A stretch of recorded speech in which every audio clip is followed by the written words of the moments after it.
यदि आप विश्वास में आगे बढ़ना चाहते हैं तो हमारे channel Hindi Bible message and prayer centre को सब्सक्राइब करें, क्योंकि यहाँ पर हम आपको सुबह शाम वचन, प्रार्थना और गवाही के द्वारा उत्साहित करते हैं। यदि आप प्रार्थना नहीं कर पाते और मन में बहुत से सवाल हैं, तो आप हमारे प्रेयर सेंटर में कॉल करके प्रार्थना करवा सकते हैं। धन्यवाद। Praise the Lord, hallelujah. परमेश्वर का धन्यवाद करते हैं सुंदर शाम के लिए। और आज मैं आपसे बात करना चाहता हूँ एक विशेष आत्मिक जीवन की कुंजी के विषय में, जिसे जब आप अपने जीवन में अप्लाई करेंगे तो उसके द्वारा आप आत्मिक रूप से बलवंत होंगे, आत्मिक रूप से मजबूत होंगे और आपकी स्पिरिचुअल ग्रोथ होगी। वो है इफिसियों की किताब, उसका 4 अध्याय और 32 पद में लिखा है, एक दूसरे पर कृपालु और करुणामय हो, और जैसे परमेश्वर ने मसीह में तुम्हारे अपराध क्षमा किए, वैसे तुम भी एक दूसरे के अपराध क्षमा करो। यहां पर परमेश्वर का वचन क्षमा करने के विषय में बताता है, माफ करने के विषय में। और ये माफ करना हमारे लिए, हम सभी के लिए, मसीह लोगों के लिए आत्मिक जीवन की एक कुंजी है, आत्मिक जीवन के ग्रोथ की एक कुंजी है। जब व्यक्ति लोगों के अपराधों को क्षमा करने लग गया तो इसका मतलब उसकी आत्मिक ग्रोथ बहुत ऊपर है, बहुत ऊपर लेवल है उसका। और यदि वो अभी लोगों को माफ नहीं कर पा रहा तो वो आत्मिक रूप से अभी कमजोर है, वो आत्मिक रूप से बलवंत नहीं हुआ है, या फिर उसका जो आत्मिक लेवल है वो डाउन है। तो आपको समझना है अपने आप को, ऑब्जर्व करना है अपने आप को, क्या मैं लोगों के अपराधों को माफ कर पा रहा हूं? शायद उस समय न कर पाए, लेकिन एक दिन बाद, 2 दिन बाद क्या आपको लग रहा है कि मैं क्षमा कर देता हूं? यदि हाँ, तो इसका मतलब आपका स्पिरिचुअली ग्रोथ सही है और आप आत्मिक उन्नति कर रहे हैं। पर यदि नहीं, आपके मन में उस व्यक्ति के प्रति कड़वाहट रहती है, आप उसे क्षमा नहीं करना चाहते, तो इसका मतलब आपकी आत्मिक ग्रोथ है वो अभी बहुत डाउन है। तो यदि आप आत्मिक जीवन में बलवंत होना चाहते हैं, आगे बढ़ना चाहते हैं और चाहते हैं कि आप स्पिरिचुअली मजबूत हों, स्पिरिचुअली आगे बढ़ें, तो आपको इस आज्ञा को, मैं यूं कहूंगा ये आज्ञा ही है एक तरीके से, इसे अपने जीवन में लागू करना है। इस बात को, इस प्रैक्टिकल स्टेप को आपको अपने जीवन में लागू करना है। और जब आप लोगों के अपराधों को क्षमा करना सीखेंगे, करेंगे, तो आपकी आत्मिक उन्नति होगी। क्यों? क्योंकि जो क्षमा करना है ये परमेश्वर का गुण है। जैसे प्रेम करना परमेश्वर का गुण है, ऐसे ही क्षमा करना ये परमेश्वर का कैरेक्टर है। परमेश्वर अपने लोगों को माफ करते हैं। आप बाइबल में हजारों बार पढ़ते हैं, जब लोगों ने प्रभु से माफी मांगी तो परमेश्वर ने उनके अपराधों को माफ कर दिया। चाहे वो अपराध कितने ही बड़े क्यों नहीं थे, प्रभु ने उन्हें माफ कर दिया। जैसे हम यहां पर भी देखते हैं, लिखा है कि जैसे परमेश्वर ने मसीह में तुम्हारे अपराध क्षमा किए, वैसे तुम एक दूसरे के अपराध क्षमा करो। जैसे मसीह ने तुम्हारे अपराध क्षमा किए हैं, वैसे ही तुम एक दूसरे के अपराधों को क्षमा करो। तो ये परमेश्वर का कैरेक्टर है, ये परमेश्वर का गुण है एक। और यदि आप मसीह में हैं तो परमेश्वर का ये गुण होना आपके अंदर अति आवश्यक है। क्योंकि हम कहते हैं स्वयं परमेश्वर आपके अंदर वास करता है, तो वो गुण, वो जो कैरेक्टर है, वो रिफ्लेक्ट भी होना चाहिए आपके जीवन से।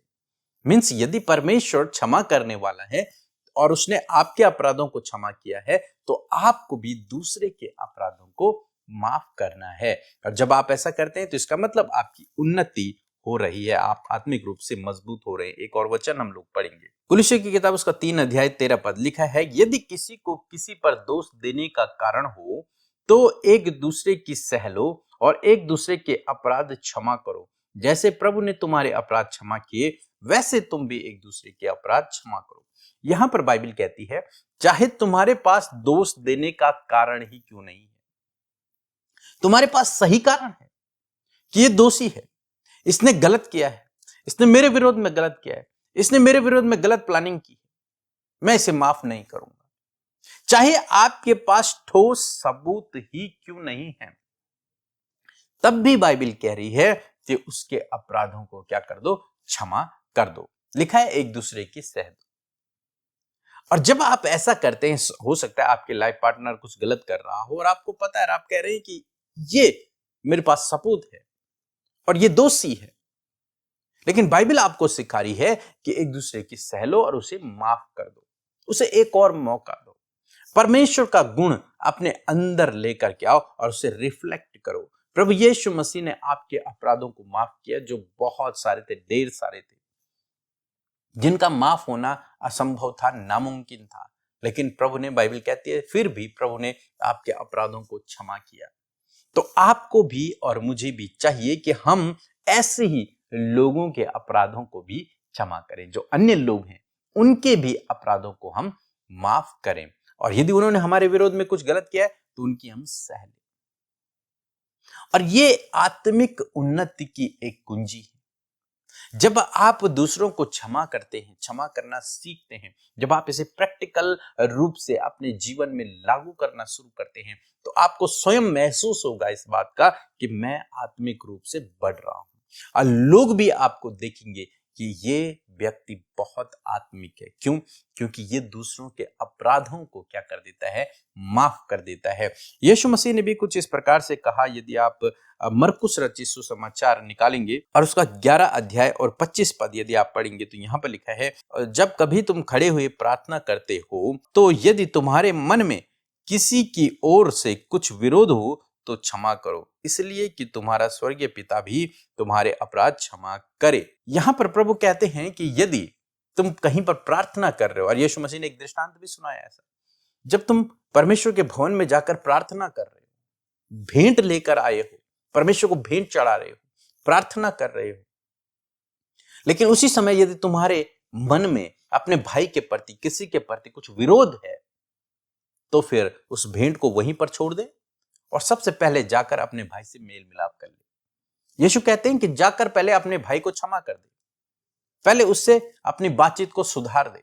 और यहां पर भी प्रभु कहते हैं कि यदि तुम्हारे मन में किसी के प्रति कुछ विरोध है, कुछ बातें हैं, कुछ दोष लगाने वाली बातें हैं, तो उन्हें उसी समय माफ कर दो। और जब तुम उन्हें माफ करोगे, तुम्हारी भेंट भी स्वीकार योग्य होगी और तुम्हारी प्रार्थनाएं भी स्वीकार योग्य होगी। तो इसलिए आज शाम में मैं आपको उत्साहित करना चाहूंगा कि आप लोगों को क्षमा करना शुरू करें। जैसे प्रभु ने आपके अपराधों को क्षमा किया, वैसे ही आप दूसरों के अपराधों को भी क्षमा करें। आप जानते हैं, यूसुफ के विषय में हम लोग पढ़ते हैं, यूसुफ ने अपने भाइयों को माफ किया।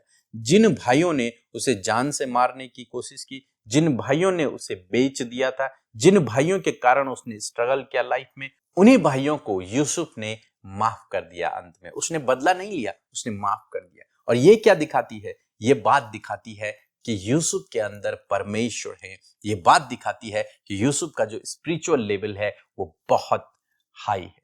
सो मैं आशा करता हूं आप समझ गए होंगे। सो प्रभु आपको इस वचन के द्वारा बहुत आयत से आशीष दे। आमीन। दोस्तों, आप लोगों को एक सूचना मैं देना चाहूंगा, क्योंकि हमारे नाम से यूट्यूब पर बहुत सारे चैनल हैं जो सुबह की प्रार्थना, नाइट प्रेयर डालते हैं, और मैं नहीं चाहता हूं कि कोई आपके साथ में कुछ धोखा करे। इसलिए मैं आपको अपना जो ऑफरिंग का अकाउंट नंबर है वो आपको बता रहा हूं। ये जो हमारा नया अकाउंट नंबर है। आप जब भी ऑफरिंग दें, पीके मसीह मिनिस्ट्री को जब भी आप ऑफरिंग दें, तो इसी नंबर पर, इसी अकाउंट नंबर पर आपको देना है। यूट्यूब में बहुत सारे चैनल हैं, तो आप बिल्कुल भी धोखा न खाएं और किसी फ्रॉड में न फंसे। कोई आपसे धोखे से पैसा न ले ले। हम किसी से पैसा नहीं मांगते हैं, ना ही हम किसी को फोर्स करते हैं। यदि कोई अपनी स्वेच्छा से देना चाहते हैं तो उन लोगों के लिए ये अकाउंट नंबर है। आज तक हमने कभी अकाउंट नंबर शो नहीं किया है, लेकिन केवल इसलिए ताकि आप किसी धोखे में न फंसो। इसलिए जब भी आप हमारी मिनिस्ट्री को, मिनिस्ट्री का नाम पीके मसीह मिनिस्ट्री है, आप जब भी हमें ऑफरिंग देना चाहते हैं तो आपको केवल और केवल इस अकाउंट नंबर पर अपनी ऑफरिंग को भेजना है, जिसमें लिखा हो पीके मसीह मिनिस्ट्री। सो मैं आशा करता हूं आप समझ गए होंगे। हर एक धोखे से, स्कैम से, फ्रॉड से बचे रहें और परमेश्वर में बढ़ते रहें। सो प्रभु आपको आशीष दे। आमीन। Praise the Lord. प्रभु का धन्यवाद। मैं अपनी गवाही देना चाहती हूँ। जब पीके ब्रदर और अमृता मैम 29 को देहरादून आए थे, तब मैंने उनसे अपने लिए प्रेयर कराई थी। मेरे हाथों में इन्फेक्शन हो गया था। अमृता मैम ने मेरे लिए प्रेयर करी थी और मेरे हाथों का उसी दिन से इन्फेक्शन ठीक हो गया है। प्रभु का बहुत बहुत धन्यवाद। अमृता मैम और पीके ब्रदर का भी बहुत बहुत धन्यवाद। उन्होंने हमारे लिए प्रार्थना की, इसके लिए हम उनका बहुत बहुत धन्यवाद करते हैं।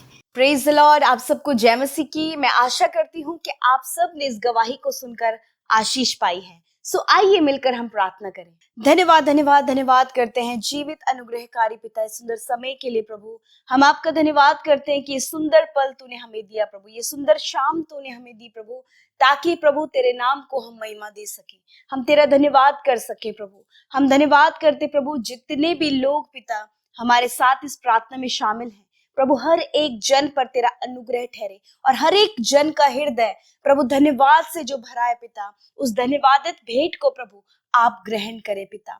हम धन्यवादित हैं प्रभु हमारे जीवनों के लिए, धन्यवादित है प्रभु इस सुंदर पल के लिए, धन्यवादित है पिता परमेश्वर प्रभु आपकी दया, आपकी प्रेम के लिए प्रभु, और इस फेलोशिप के लिए जो तूने हमें दिया है प्रभु।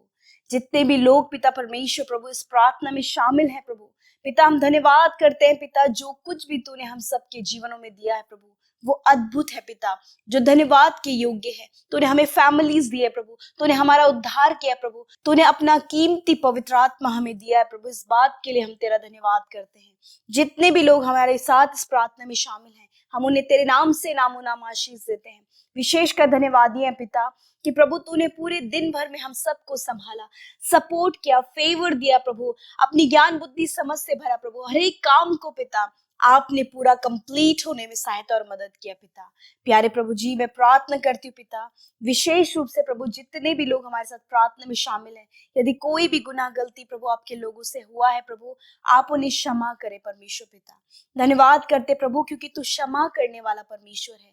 धन्यवाद देते प्रभु कि इस पूरे महीने खुदावन हम पिता परमेश्वर आत्मिक उन्नति के विषय में सीख रहे खुदावन, और मैं धन्यवाद करती हूँ प्रभु हर एक वचन जो आपके लोगों ने रिसीव किया है पिता, आपके लोगों ने अपने जीवन में ग्रहण किया है पिता, मैं प्रार्थना करती हूँ प्रभु कि वो उनकी आत्मिक उन्नति में काम आए प्रभु, वो उनको आत्मिक उन्नति करने के लिए प्रभु उनकी सहायता और मदद करे। विशेषकर प्रभु जो हमने वचन आज की सुंदर शाम में सीखा प्रभु, मैं प्रार्थना करती हूँ कि आपके लोग उसे अपने जीवन में अप्लाई कर सके पिता। यदि इनके मन में किसी के प्रति कड़वाहट है प्रभु, यदि पिता तेरे बेटे बेटियों के विरोध में किसी ने पाप किया प्रभु जिसे ये माफ नहीं कर पा रहे पिता, तो आज इनके हृदयों में प्रभु क्षमा करने वाला कैरेक्टर दे पिता, कि आपके लोग इस कैरेक्टर में होकर खुदावन अपने गुनहगारों को माफ कर सके पिता।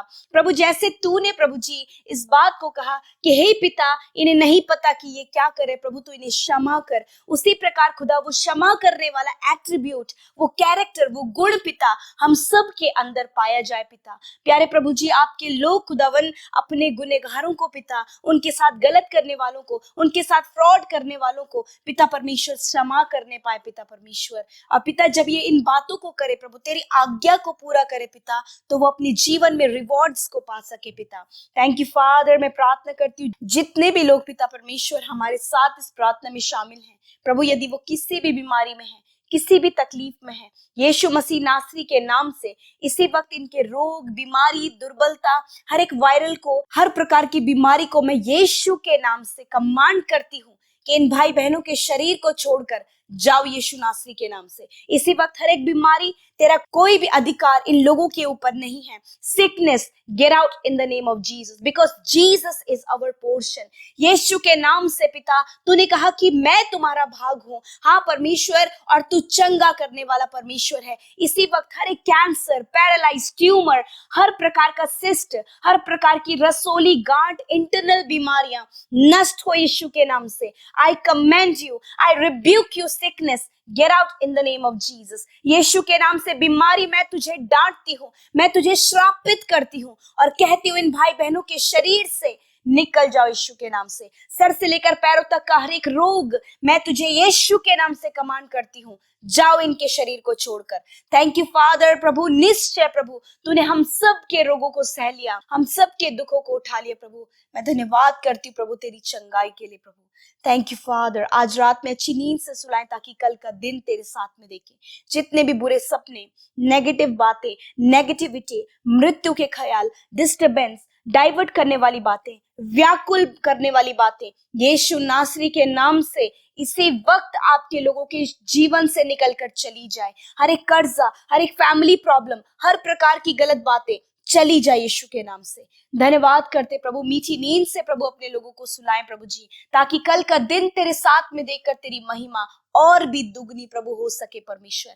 थैंक यू फादर प्रभु, आपके लोगों ने अपने गुनहगारों को आज माफ किया प्रभु। आज ये डिसीजन जो उन्होंने लिया है प्रभु खुदावन, उस डिसीजन पर कायम रहने में और आपके एट्रीब्यूट के अनुसार अपने जीवन को व्यतीत करने में आप सहायता और मदद करें।